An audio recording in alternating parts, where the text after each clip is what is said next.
and welcome to today's Human Capital Watch on how organizations engage with social change issues.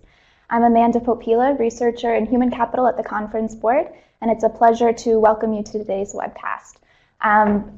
Today we're going to talk about a brand new piece of research that is actually, I don't even think it's on the website yet, so you'll be the first audience to hear about it. But before we get started, I'd like to go over a couple of housekeeping issues. First of all, if you would like to download the presentation, you can do so in the download file at the bottom of your screen.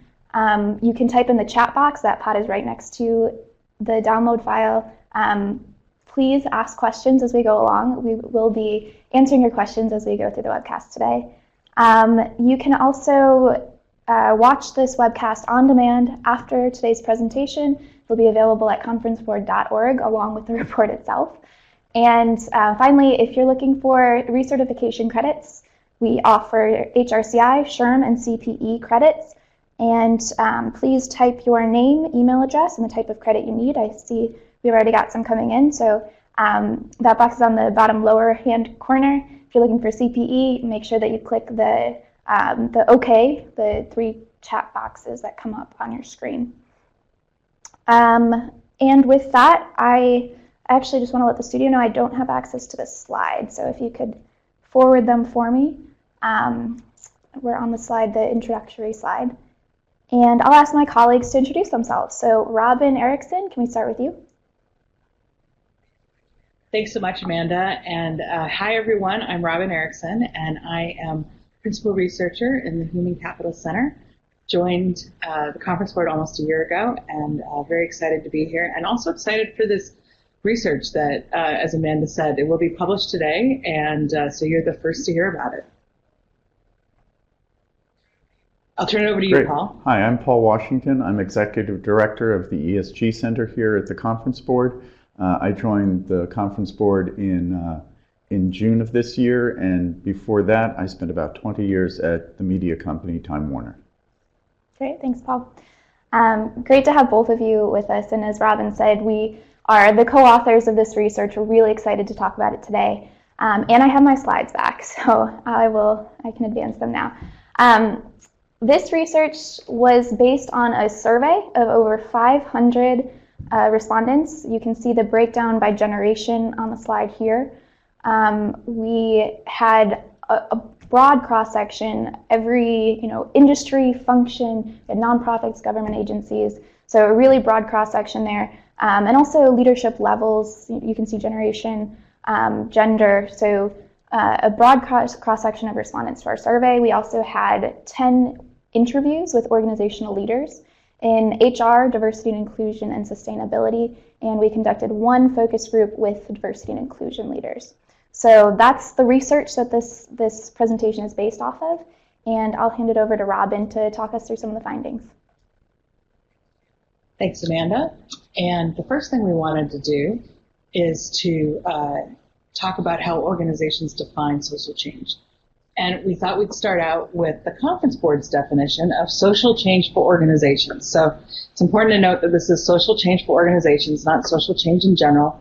There's a lot of sociology definitions for social change, but we just wanted everyone to know that this is how we're talking about social change for organizations. It's the use of an organization's leadership, brand, and resources to influence ways of thinking around cultural and social norms, internally and or publicly, globally and or within a region. So that is our definition. And so we wanted to start out by just saying that social change is in the news every day. And so there's some recent headlines here. Social change is affecting organizations in many different ways, either advertising. There's the new Heineken Worlds Apart film that's trying to get people with different political positions on the same page. I'm sure you all heard about Sephora and Starbucks choosing their clothes for anti-bias training based on consumer reactions. And then, after the Parkland shooting in 2018, Dick's Sporting Goods announced it would stop selling assault-style rifles. However, just this week, Dick's Sporting Goods has said that perhaps they're thinking about stopping selling guns altogether. So this is when what I meant by saying, there's something in the news almost every day. We also found it interesting around Chick-fil-A. They have made decisions around their faith-based decisions. And then this week, those decisions have come up again because Popeyes has just released a new chicken sandwich to compete directly with Chick-fil-A. So as you can see, every day there's something. This week we had the guns and the chicken sandwiches, and last week it was SoulCycle. And so just, we are very aware that organizations are changing how they're reacting in many ways to the social and political changes that are linked to diversity and inclusion for their employees and their consumers. The one thing we want to mention, though, is that this report looks at 15 different human capital related issues. And we're not going to be focusing on the political issues. The conference board is no stranger to political discussions with our different centers, and Paul actually represents our government center, but this report itself actually looks at 15 different human capital related issues that we believe, social change issues that we believe are affecting employees every day. So with that, just want to go to the question of, so how do organizations view social change? And in our interviews, there's a lot of comments in this report, because really we felt like the people that we interviewed said it probably even better than we could. But organizations can't separate themselves from the communities, people, and structures that they're tied to. That they need to, companies should play a part of the equation of social change, because they're tied to the community and government that we work and live in. Another thing is that, it's not realistic to ask employees to check their emotions and their feelings about these issues at the door when they get to work, because these issues are being talked about with their families and their friends and their coworkers at the water cooler. So it's really important then to say, okay, how does social change impact the business's entire ecosystem? And one of our interviewees said, you need an organizational environment where society can thrive. And you need societies that thrive so that businesses can thrive. So it's all one ecosystem, and that's why we thought it was really important to look at social change at this point. So why do these social change issues matter to organizations? Well, they matter to many of their employees and customers. And we found a really great interview quote here. It says, we respond to social change issues because we want employees to feel like there is a place for them here. We provide external messaging aligned with the organization's values, that all communities are welcome and that we want the best and the brightest. And the best talent comes from a variety of groups. And so this is the heart of diversity and inclusion, mostly inclusion, right? Everyone wants to feel included, and that the issues that they care about are being cared about by their organizations as well. So with that, we're going to transition to our first polling question. And if you guys would bring up if the studio would bring up the polling question, I'll read that through.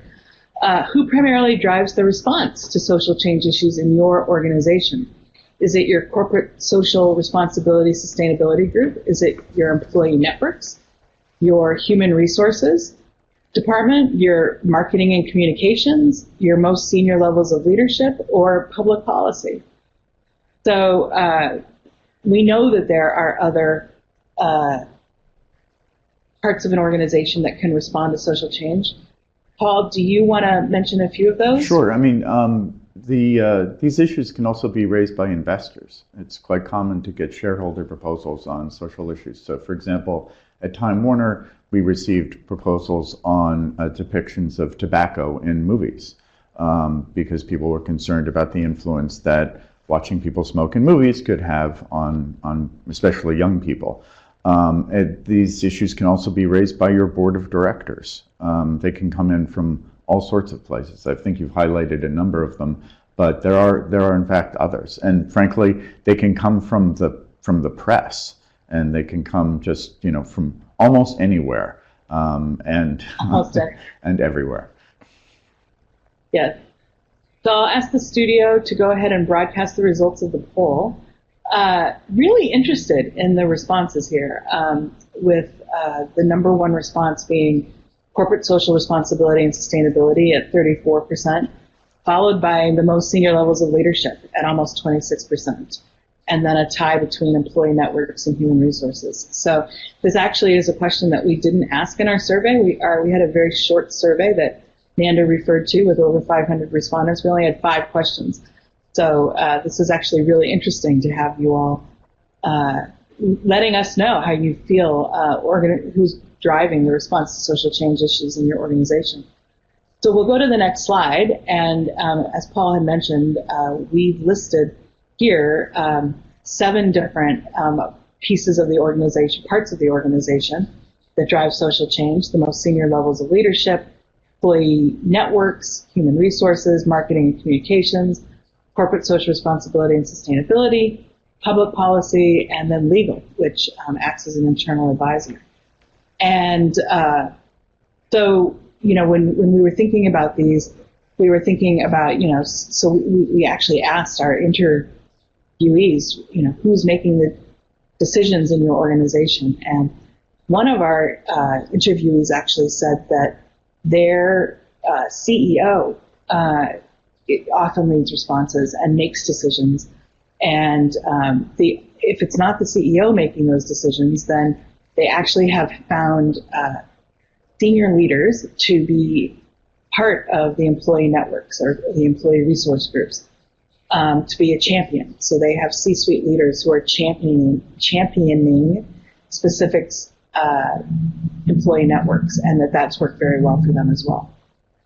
So with that, I'm going to go to the next slide and turn this over to Amanda to talk about how organizations engage in social change. Paul, I'm interested in going back to that last slide. At Time Warner, who typically drove social change, or did it come from all over? It could come from any of those places, but I think one thing that was important was that all of the entities that were named there needed to be involved in crafting the solution, or how you would address that. I mean, you need to have marketing, communications, human resources, legal, and other groups at the table sorting through what your response should be, and ultimately involving usually the CEO as well. So it almost didn't matter where it came in. Often what happened is the person, whatever the avenue was where it came in, that person would that senior executive would take the lead in gathering a group of people together to sort through what the response should be. So I think, because frankly, all of those constituencies need to be addressed. Yeah, need to be at the table, absolutely. Yeah. Thank you. So the next section, we're going to talk about how organizations are determining how they engage in social change. And before we get into that, we have another question. And this one is, how important do you think it is that your organization be involved in social change? And we're interested in this audience, the results here. We asked this question in our survey, but as I mentioned before, that was kind of a broad section of the population of an organization. I think most of our audience here is HR, diversity and inclusion, sustainability, corporate social responsibility. I'm sure there are lots of other titles, but it might be a slightly different audience than we saw in our survey. So I think I'll give one more minute. We can close that survey. All right. We can see the results here. It looks like most of us feel that it's very important. And that's good. It's good that you're on the webcast today if you find this issue to be important. But actually, that's not too different from what we found in our survey. So if we go back to the slides, 90% of employees said that it was at least moderately important. And about 36% said very important. So that was the majority of the people on the call today, about 36% in our survey. But clearly it's an important topic, and employees expect their organizations to play a role in this space. And Paul, we were talking about this earlier this week. Yeah. Do you think that this has changed over time? Do you think that this is a new phenomenon, or is it just the issues have changed, but the response is still expected? I don't know for sure. We were talking about whether people would have had the same view during the civil rights movement or the women's rights movement. I think what has changed is that in those cases, companies might have been engaged more directly through their government affairs part of their company and engaged in public policy making.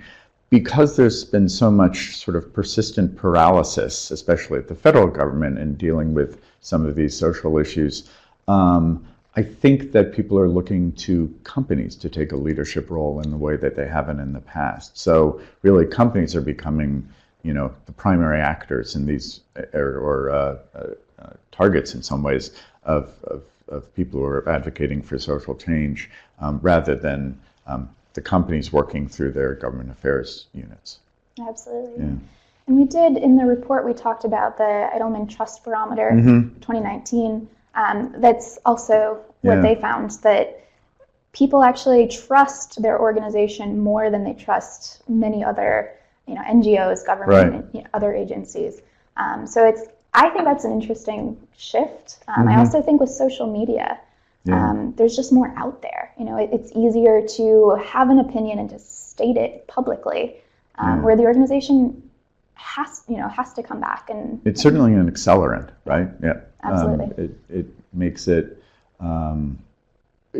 enables employees to get their views out, enables customers to get their views out much more widely than in the past. Yeah. So something that might have just been a sort of one-off issue raised by an employee or customer now goes viral, and it's got a lifespan. Absolutely. Yep. Thank you. So when we're looking at types of responses, how organizations can respond to these issues, there are really 4 ways that an organization can respond. And those are on the screen. They can issue a public response, an internal response, both, or neither.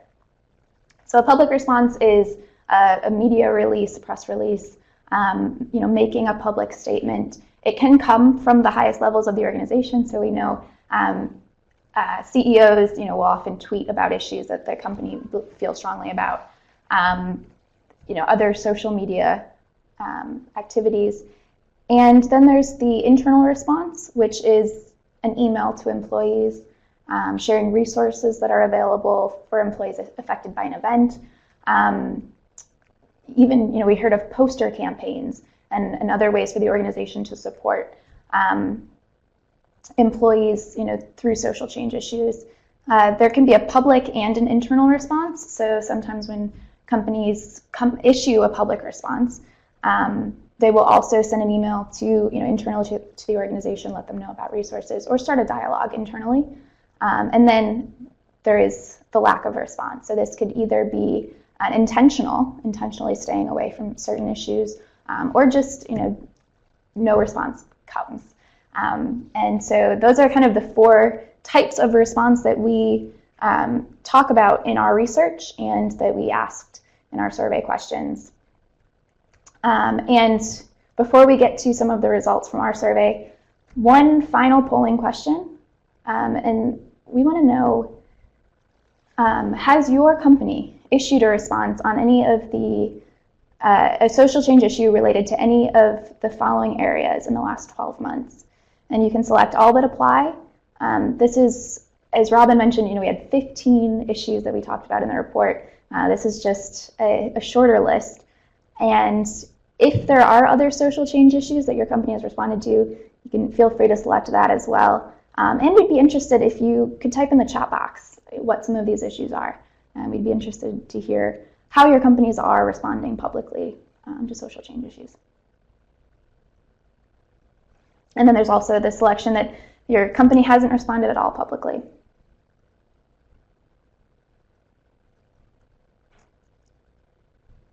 Okay. So we've got quite a few responses here. I'll give it a couple more seconds. And we can close the poll. We see actually a pretty broad range. It looks like gender and LGBTQ rights. Over half of respondents say that their company has responded to one of those two issues. About 20% say the organization has not responded at all publicly in the past year. Interesting, I think we'll get into some of the results from our study as well and what some of the issues are that companies responded to either internally only or not at all. But thank you for the response. And we do see a few in the chat pod as well. So thanks for typing those in and keep them coming. We're really actually, because this is the first time we're doing this, we're interested in getting more dialogue on some of these topics. So feel free to type in questions and comments in the chat box as we go along. So we will spend a couple minutes on this slide because this is really, well, first of all, there's a lot on this slide, but this is kind of one of our main findings in the report, and it's been pretty interesting, the conversations that we've had so far. So just on how to read this chart. This is a list of the 15 items that we asked on our survey. Issues related to these 15 areas. How do you think that your organization should respond? So first of all, should they respond? And if so, how? So if you see, the first one is gender, and 73% of respondents to our survey said the organization should respond publicly and internally to issues related to gender. 6% said publicly only, 16% internally only, and then was that 5% said they shouldn't respond to issues around gender. So you can kind of read through the chart and see what some of these areas are. You can see for the majority of these issues, respondents thought that the company should respond both publicly and internally to issues related to these areas. But there were... Amanda, I'm sorry, you just might want to mention the shading. Yes. Because that might help people understand the chart a little bit. Absolutely, yes. And the note, I know it's kind of small on the slide too. So the dark blue shading means that was the top response. So most people said that response. And then the light blue shading is the second top response. So for gender, most people said publicly and internally. Second most said internally only. And we can see for the majority of these items, most of them are shaded dark blue.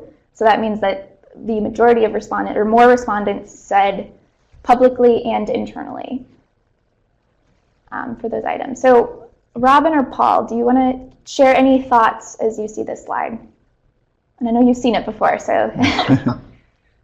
Yeah, no, I'll jump in. And it is a very complicated chart to make sense of, and I hope that everyone can see it. If not, download the presentation and you'll be able to see the presentation or the report later today. But I think it's very interesting that less than 10% picked the publicly only category for each of the categories. And you might say, yeah, organizations should never do something publicly only, but in our interviews we found out that some organizations had actually issued public responses and not issued internal responses. And it confused employees. They didn't know who to talk to about the issues, and so it provided some challenges. And so our recommendation would be that organizations never respond publicly only to something, but always publicly and internally, or just internally only. And you can see that internally only is the second most for the majority of the 15 items here. It's the light blue shading there. And then the interesting, another interesting finding is that under the should not respond, some of those items at the very bottom come up. And I know Amanda's going to talk about those later, but I think it's an interesting way to look at the chart just to see sort of like where the dark blue, it's sort of on both ends of the spectrum, splitting at unemployment. So, Paul, what about you? Any comments about any of these issues? I think that, and maybe we'll get to it later, so sorry for jumping ahead. But I think one of the things that struck me is that the issues that people felt that companies should not respond to are ones that really can generally really be addressed most effectively by the government. So issues of gun control or immigration, even unemployment, those are ones where it's really up to the government to come through with a solution. I mean, companies can take action on their own depending on what industry they're in, but generally speaking, those are things that sit squarely within the jurisdiction of the government. Or it's Also right, nationalism. nationalism as well. For example, Nationalism, that's definitely yeah, the government. and then it's interesting, religion is there as well, and I think that may be partly because that's on the other side, that's for many people, a very private matter. And so they don't want companies weighing in on something that's that private. So I think you have kind of a couple dynamics here, and it's in the area where companies, it matters to you as an employee whether you feel included. So that's, LGBTQ, gender, disabilities, and that sort of thing. That's where people are looking for companies to step forward and take a stand. Absolutely. Paul, I just wanted to, sorry, Amanda, I just wanted to add one more thing. Religion is actually, there was a tie for both publicly and internally at 33% and should not respond at 33%. So it's very interesting that the vote is sort of split almost three ways there, with 29% internally only. So it's a very interesting topic. Yeah. Yeah, and I'll just add, talking about the government response and the company response, we had a lot of comments in our interviews and in the survey about where the company plays a role when there's a policy change, and when a company should support employees about a change, and how it should do that, and communicating, and also supporting for change, so advocating for changes to be made to policy. So it's all related items. Thank you for those comments. So Amanda, I just wanted to comment that somebody said, I just laughed at this, they said foie gras in the comments, and they issued about foie gras. So I did think that was sort of amusing. But yes, I could see, I don't know that companies came out with responses on foie gras, but there definitely was a lot of public responses around foie gras. Thank you. We also did get a question about segmenting by region. And it's an interesting issue. Most of our respondents were based in the U.S. And it would be really interesting. We talked to some, we had some interviews in Europe and one in Asia. And some of the issues are different, obviously, in different regions. And some of the responses were different too, and the expectation. So I will say, most of our respondents here were U.S. based. But from the people that we talked to in other regions, I would say in general, there was still an expectation that organizations have a response, but some of the issues themselves were different. So we have a couple word clouds coming up. This first one, so these were two questions in the survey that asked an open-ended response. So please give us an example of a time that your company responded internally to a social change issue. And we got lots of responses, lots of great examples of how companies are responding and how they're communicating internally about these issues. And this word cloud shows some of the words that came up most frequently. And so we can see LGBTQ, women, marriage equality, diversity, race, Me Too. So these are some of the issues that companies are responding to internally. And I will say from the comments that we received, there was a broad range. So some were really good responses. Sometimes, the organization got it right. And there were support or, an email that came out when an event occurred. And then, there were some that they wished the company had done more. They wish there was more of a response, or in some cases a public response even. They wish they went beyond the internal. So really a broad range. And I think that's really one of our findings with this study is you can't please everyone. Different employee groups are going to come on different sides of the issues. They're going to want different things. And we saw that even in our survey, people on different sides of some of these issues. So it's a tough issue. But companies have to be prepared for this and have to be prepared to respond. So the next slide, this is another word cloud. This is about times that organizations did not respond to social change issues. And Paul, you got at this a little bit earlier. Some of these, the employees felt that their company shouldn't issue a response. So gun control, I think, really stands out here as being mentioned more often, but also as an issue that employees or the respondents to our survey, they understood why their company wasn't issuing a response on gun control. Some in politics, another one, companies aren't issuing, responses on that, and that makes sense. Others on this list, the respondents said they wish that their organization had issued more of a response. So in cases like LGBTQ, we see women, Me Too movement. Some of the responses here were the company didn't say anything. This issue, was going on in the public domain. It does affect employees and how they show up to work, and the company wasn't saying anything. So there are kind of two things going on here with this one. Yeah, and I guess I would add, in addition to the notion of gun control, immigration being done through government, these are also highly polarizing issues, especially when you talk about politics. And it's a company needs to consider not only what their employees are looking for from the leadership of the company, but what their customers are looking for, what their investors are looking for. And so, there are multiple constituencies to consider here, and companies need, as we'll get to talk to later, to have some principles about when they weigh in. It probably shouldn't be the case that your CEO wakes up one day and says, I want to take a stand on this, and he or she tweets about it, and it's public only, not internally, right?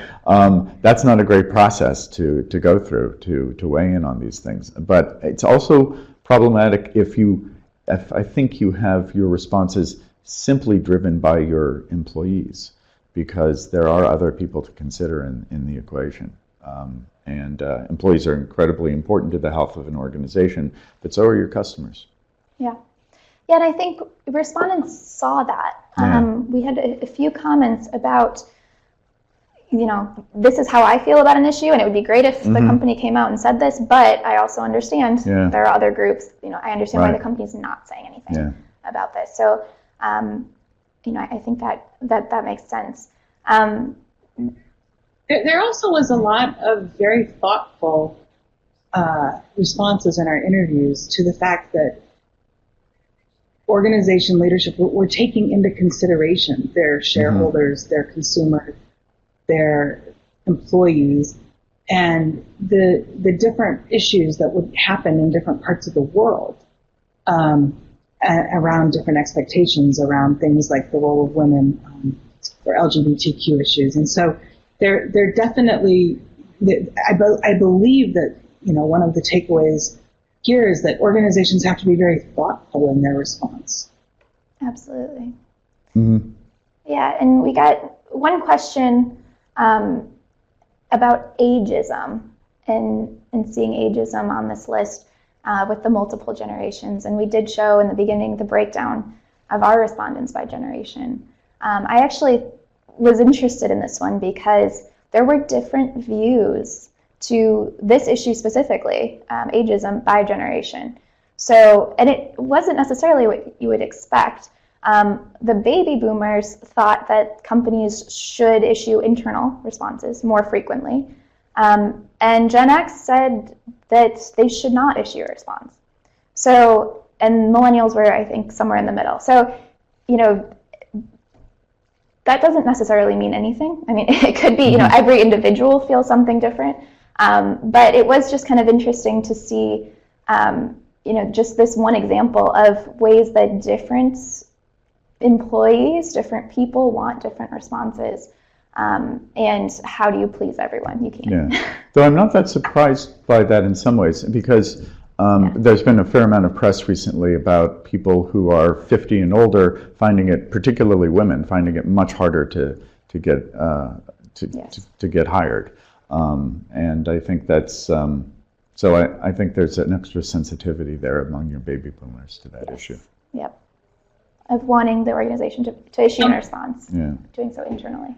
So Amanda, I'm just going to weigh in and say that we had another question around, did we segment this data by region? And we did not, primarily because the majority of our respondents came from North America, and I think we'd have to do the survey again globally if we were going to do it by global region. And then we didn't ask specifically what parts of the U.S. the respondents were in, because I do think that we might even find differences in the regions in the U.S. Just as when you look at a map of how we vote in this country, it's different by region in the U.S. And so, but it's a good question, and I'm sorry to say we didn't have the right data set to be able to do that. Yeah, and that is a good point. And I also think just from our interviews, so the 10 interviews we conducted were different regions of the U.S. And global. And we're also different industries. And so this, I think, changes slightly by industry as well. Even, just what the company that you work for is and what the expectation is. So, Paul, you talked about Time Warner. Sure. The expectations are going to be different there than, a retailer or... Right. And frankly, because Time Warner owns CNN, we were actually probably more cautious than some other companies about taking stands on social issues often, because we didn't want it to sort of color how people viewed CNN. We wanted CNN to be a trusted source for information for everyone. And we didn't want people to say, well, the company's taken a stand on this social issue, so clearly CNN is therefore biased. So for example, when the issue of gay marriage came up several years ago, which I think was one of those sort of like, in some ways, I think triggered a lot of the later attention to social issues by companies. That was a sort of watershed moment. It actually came up in the context of an employee group, which included people who were shareholders. And we knew that the issue of gay marriage was going to come up at a shareholders meeting. So our CEO chose to address that issue at the shareholders meeting, but from the standpoint of an employer. So he said, we want all of our employees, wherever they are, to enjoy equal rights, and that includes the right to marriage. And so that's how we approached that issue. But we had to be sensitive to the fact that we were a media company, and we didn't want to sort of have people view us as biased one way or the other. So we addressed that issue as an employer, not as taking a public stand. Thank you. We have another question that, Paul, I want to address to you about what is the responsibility, or do businesses have a responsibility to influence and advance social change? And I also want to talk about this slide specifically, some of these areas that organizations, or that employees feel that their organization doesn't necessarily need to take a stance. Does the organization still play a role there, or does it just stay out? Well, again, it shouldn't just be up to the employees to sort of determine what the agenda is for the company. I think companies generally today, and we can see it in the Business Roundtable recent statement on the purpose of a corporation, recognize that they actually have to serve multiple constituencies, and that they play a very important role in the lives of their employees and the lives of their customers. I mean, companies want to have higher degree of engagement with their customers. So I think not every company needs to take a stand on every issue, but there are certainly, I think, going to be places where an issue is particularly relevant to that company, and it's relevant to their values, it's relevant to their customers and to their employees. And so I think, regardless of whether your employees themselves are driving the change, I think companies, find themselves in a position where they need to stand for something. Absolutely. And that is an interesting point, that the possible differences between how employees might view these issues and how a customer. Right. The Conference Board has a report coming out soon, I hope this fall, about customer responses. So customers actually, that do leave a brand because of the social response, or start buying from a brand because they agree with the response. So I think that's an interesting kind of side of this, and in our report complements that research as well. That's actually coming out of our Marketing and Communication Center. So we'll have to talk more to that center, maybe do another one of these webcasts and talk about some of the similarities and differences between the employee response and the customer response. But look, this is a really tough area for companies to grapple with. I mean, companies are not really designed structurally to deal with social issues. That's not traditionally what they were engineered to do. And so, and if you take a stand on any of these issues, you're likely going to, as you said, likely going to offend a lot of people. So it's a very difficult area for companies to grapple with. Absolutely. Yep. Amanda, we had another question come in around, did we find any bias in terms of ageism? Did we find any bias against millennials? And I don't believe we had any issues around that come up in our interviews, but I did just want to respond to the question that came in. Did you come across anything, Amanda? Yeah, no, I think for this research, it was just what I mentioned earlier. Millennials fell in between on this issue, whether a company should respond and how they should respond. And I think I would have to go back and look at the data, but I do think they were somewhere in between the other generations. So there wasn't much there in terms of a bias against millennials. But we do have other research where we look at by generation, how millennials feel in the workplace versus other generations. We have a report on millennial leaders specifically and how their response to leadership issues might change might be different from previous generations. And in that research, we talked a lot about some of the stereotypes and some of the biases. And I think we saw on all sides, all generations feel some kind of stereotype or bias against them. And it was, for that research, it was kind of working through all of those intergenerational issues. And we're going to revisit some of that next year. We'll have another piece of research on the intergenerational workplace. So you mean Gen X? Gen X isn't the only one that has bias against it? Right. Who knew? Yeah. We all feel the same. Yeah. Exactly. Yeah. So thank you for the question. With that, I think I'll hand it over. I think, Robin, you have the next section. I do. So we wanted to conclude this webcast talking about how organizations can meet expectations. There are definitely higher expectations now of organizations. Amanda mentioned the Edelman Trust Barometer, where actually they have some research that says organizations that people trust their employers more than they trust the government at this point. And they have expectations that they think their organization should be reacting to these issues. Before I go to the next slide, however, I would encourage you, if you have any questions, we're going to have time for questions here at the end.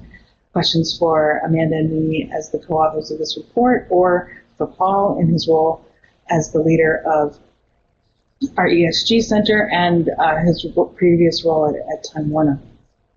So the next slide is, basically what should organizations do with HR? How should HR engage with these social change issues? And so we have a set of guidelines and that we suggest at a high level organizations think about.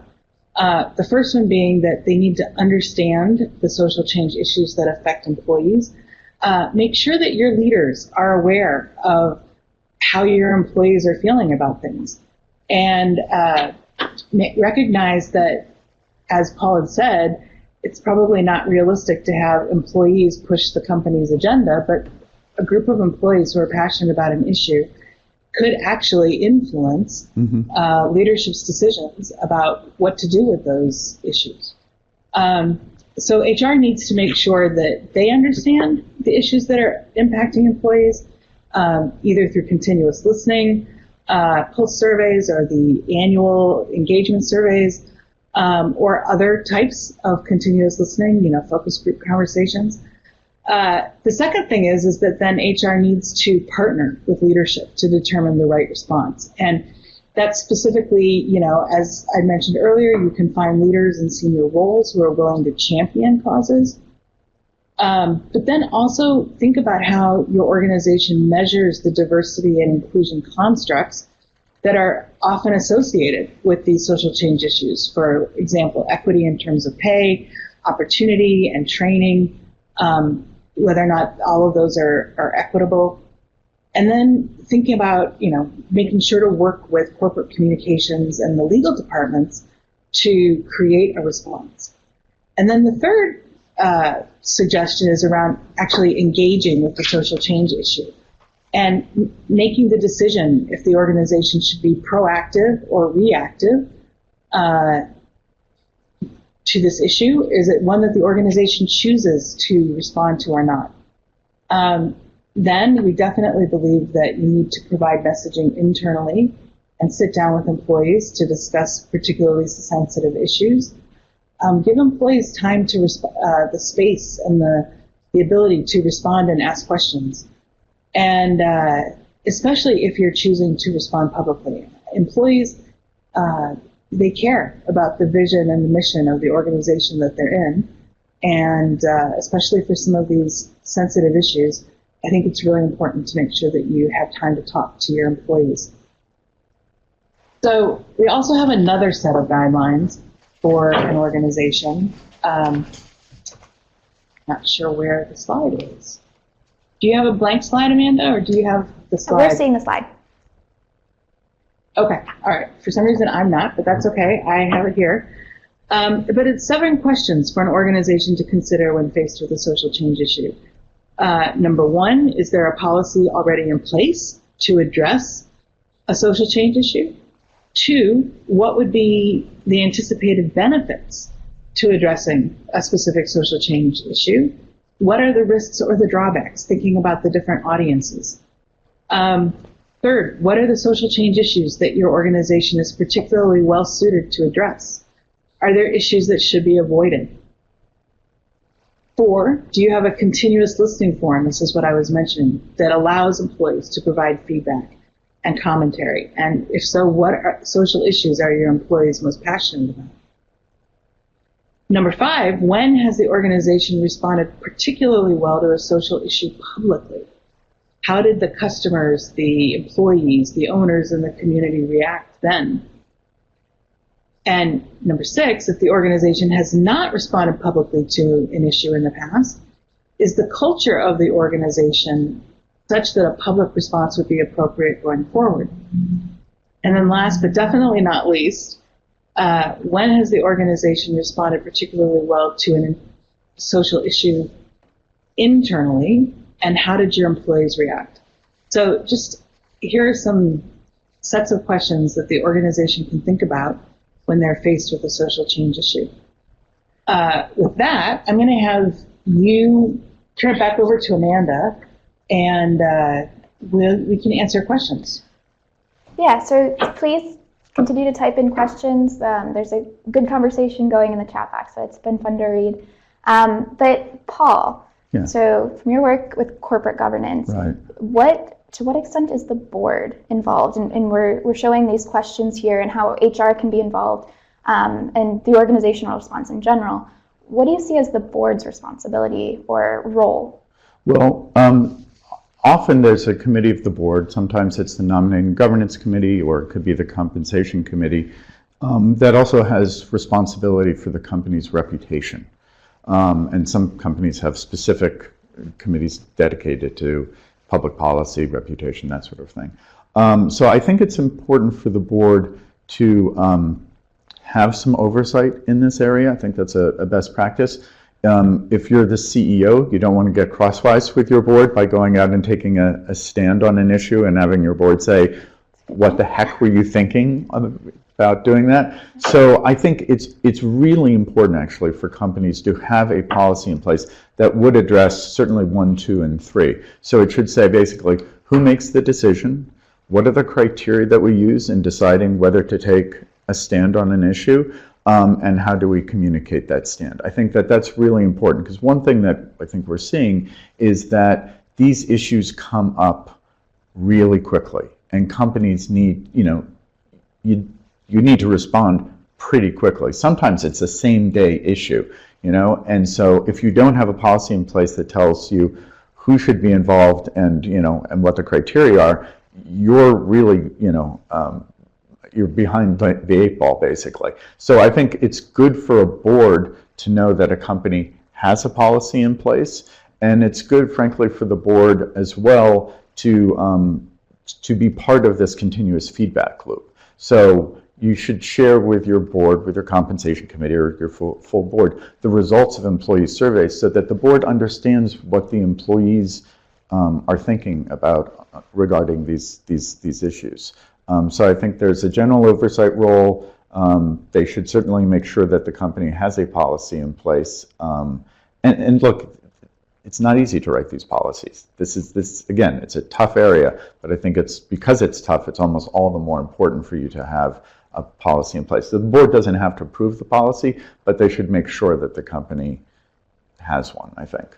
Absolutely, that's a good point. We also talked to some leaders in HR and I think diversity and inclusion that talked about the policies that their organization has in place and how they were involved, and the other areas of the organization that were involved in creating this policy, and kind of going through the list of, okay, this is the issue, how do we decide, do we respond, and how we are going to respond to the issue. So I agree, there should be a policy in place.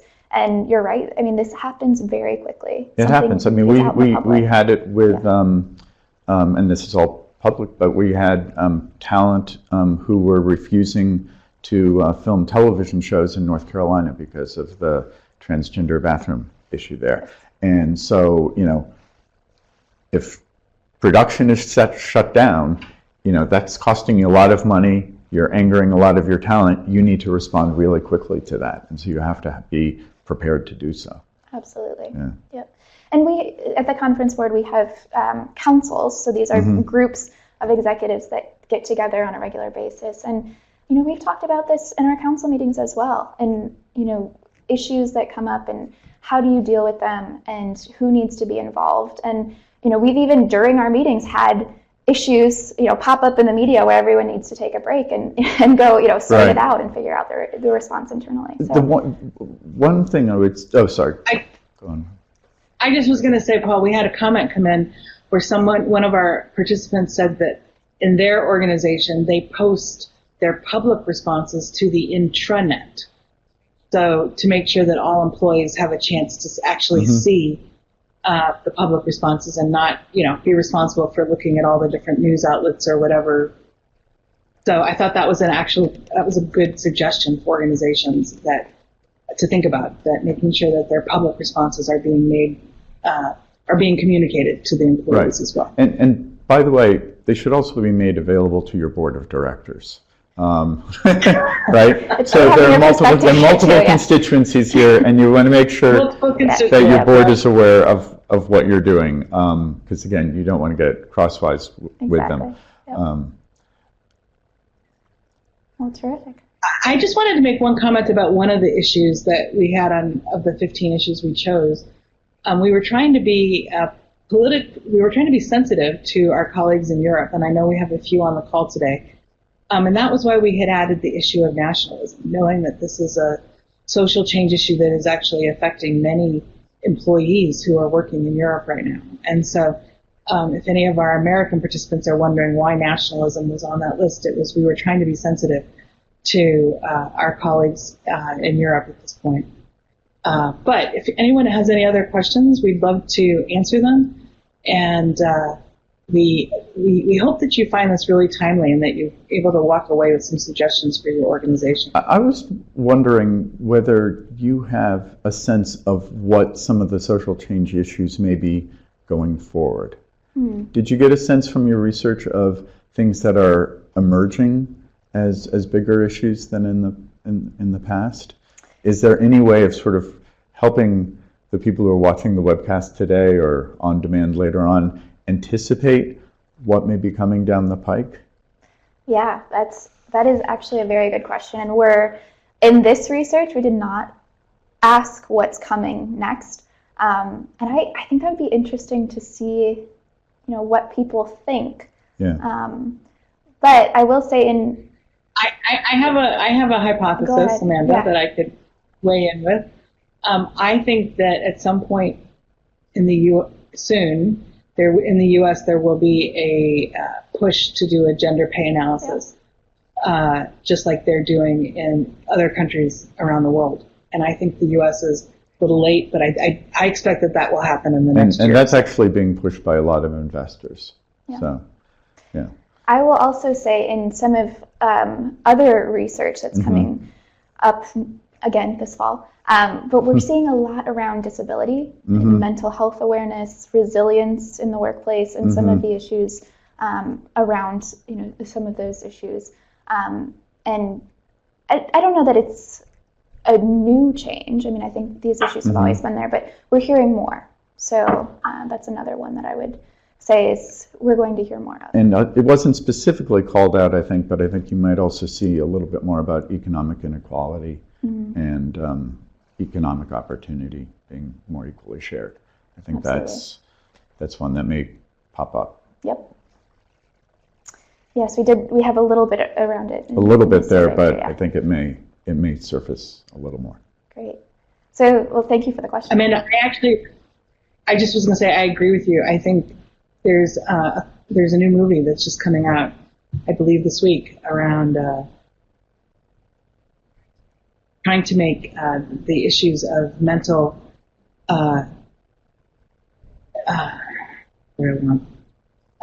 of disabilities more commonplace, and I do think that is changing. Yeah, I agree. I think we've heard about it in the past couple of years. I have some research on it from a couple of years ago, but we're just hearing more and more. So I think it will continue to be an issue that we hear about. We are almost out of time, so I just want to say thank you to Robin and Paul for joining this webcast today. Thank you to the audience for tuning in and also for your questions and comments in the chat box. It's been a pleasure being here with all of you today. Thank you for being our first audience to hear about this brand new research. I don't think it's posted to the website yet, but you will find it probably later today, by the end of the day today. And so please look on our website. It's called Higher Expectations: How Organizations Are Engaging with Social Change Issues. And with that, you can use this code on your screen, KN1, for a $500 discount at our Diversity and Inclusion Conference in San Francisco on November 12th and 13th. And join us next month for our Human Capital Watch on Job Satisfaction 2019. Robin will be back with our Chief Economist, Gad Lebanon. So join us September 18th at 11 a.m. Eastern. Thank you very much. I'm Amanda Popila with the Conference Board, and this has been a Human Capital Watch webcast. Thanks. Bye.